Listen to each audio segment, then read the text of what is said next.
আজ বলবো plastic surgery সম্পর্কে। প্লাস্টিক সার্জারি নিয়ে আধুনিক বইটি প্রকাশিত হয় 1597 খ্রিস্টাব্দে, অথচ সুশ্রুত তার সুশ্রুত শল্যতন্ত্র বইটি লিখেছিলেন খ্রিস্টপূর্ব 600 বছর আগে। পরবর্তীকালে অপরসায়ন বিজ্ঞানী দশম কিংবা একাদশ শতকে এই সুশ্রুত শল্যতন্ত্র বইটিরই পরিমার্জিত রূপে সুশ্রুত সংহিতা রূপে প্রকাশ করেন। আজও এই সুশ্রুত সংহিতা বইটি পাওয়া যায়।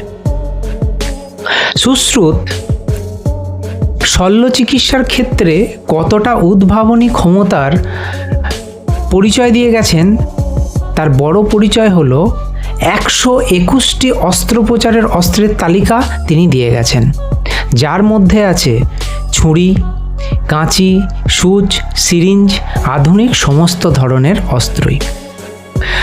শুধু উদ্ভাবনী ক্ষমতার ক্ষেত্রে না, পর্যবেক্ষক হিসাবেও যে সুশ্রুতের কতটা ক্ষমতা, সুশ্রুতের যে কতটা পর্যবেক্ষণ ক্ষমতা, তার একটি ছোট উদাহরণ আমরা দিই।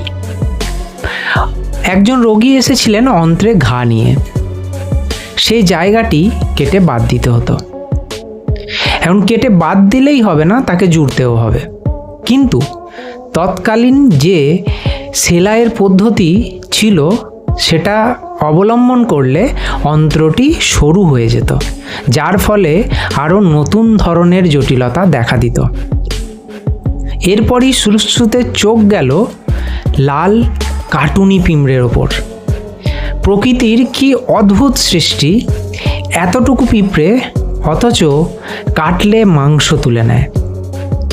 সুশ্রুত অস্ত্রোপচারের পরে এই কাটুনি পিঁমড়েরই ব্যবহার করলেন সেলাইয়ের যন্ত্র হিসাবে।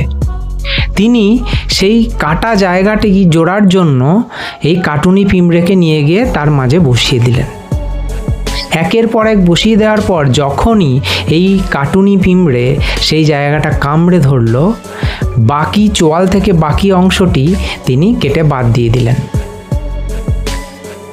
শল্য চিকিৎসার ক্ষেত্রে সুশ্রুতের অবদান সারা বিশ্বে আজও সশ্রদ্ধ চিত্তে সকলে স্বীকার করেন, এবং এটাও স্বীকার করেন যে সুশ্রুত এবং ভারতই হচ্ছে শল্য চিকিৎসার পথিকৃৎ। ধন্যবাদ।